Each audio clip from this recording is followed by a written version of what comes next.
This year marks the 200th anniversary of a very endearing Christmas hymn that all of us know and sing, originally in its language called Stille Nacht. Stille Nacht, Heilige Nacht, Silent Night, Holy Night. It was composed by an Austrian by the name of Franz Gruber, and he wrote the melody, and a priest by Father Moore did the lyrics.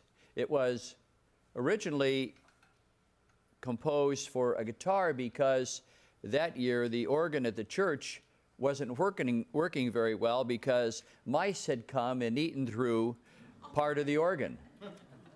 And so it was composed to be played on a guitar. And it is a very enduring hymn. It's something that moves our hearts. There is a silence that this great mystery of the Word coming flesh, Jesus' birth, provokes in each one of us. They're beyond words. It can't be explained. And in fact, we come across that in the gospel reading for today. The only message that's there, the only words that are spoken, were the ones by the shepherds just repeating what they had heard from the angels, from the Lord. Humanity can add no word to that. There are no human words to describe what all this means, and that is why Mary reflects on these words and stores them in her heart. And yet, even though there are no human words that can describe what this great mystery of God's love for us and giving us His Son is all about, one thing we do have, especially as we look at a creche or we hear this gospel scene, and it is that God speaks to us not only in words, but in the relationships that parents have with their children. It's within this experience, this human experience, that God wants to communicate to us what this mystery is about. So often in my 43 years as a priest, I've come across those experiences of the relationship between a parent and child that in some way leave me speechless. They remind me that there is such a sacred bond between a parent and a child that is filled with mystery.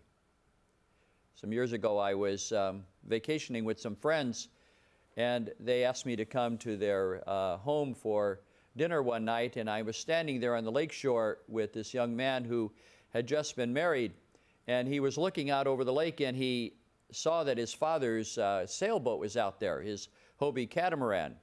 And he said to me, "Next year I'm going to have one of these." So next year rolls around, and I'm again visiting the family, having dinner with them, and we're standing there with this young man, and we're looking out over the lake, and there's only one boat, his father's. And I said, "Well, Greg," I said, "I guess you didn't get your boat this year." And he said, "Yes," he said, as he held his newborn son in his arms. "But what a great trade-off. What a great trade-off."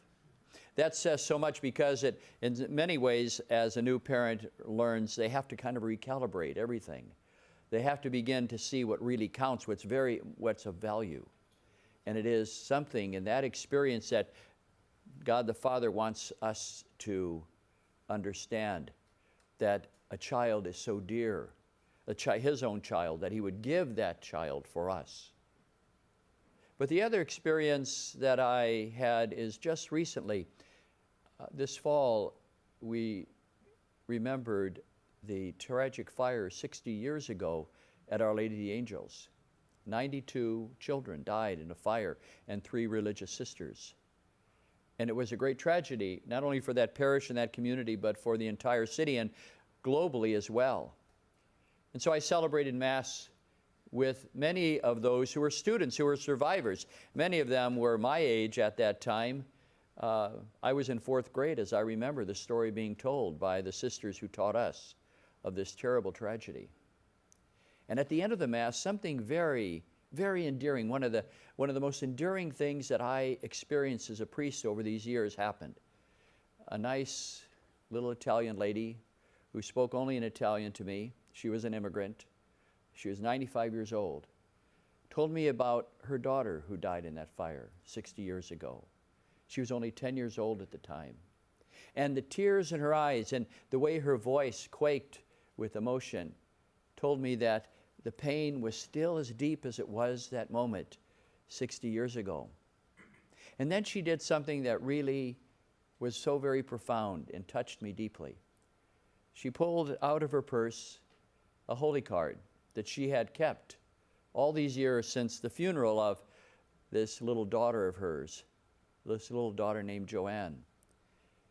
It has an angel on the front with a child walking, and on the back side is the photo of her precious daughter. And she pressed it into my hand and said, "I want you to have this." One of the best gifts that I have ever received, and I carry it with me here. It is, for me, a message of how deeply sacred and profound a relationship is between a parent and child, that God uses to communicate to us what this feast is all about. There are no words to explain that relationship.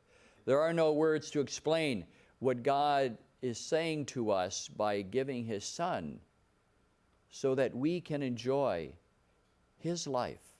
We can enjoy and be brought into the divine life for all eternity.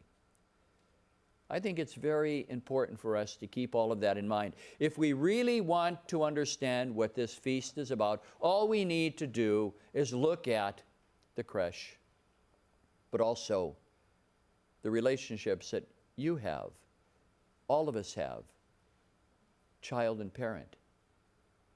That should, in some way, make us silent. There are no words to describe it. It is a mystery that goes beyond words. And the more that we appreciate that in the life of the church and in the life of our families, that God chose to reveal Himself through that medium beyond words, we'll know what this feast day is about.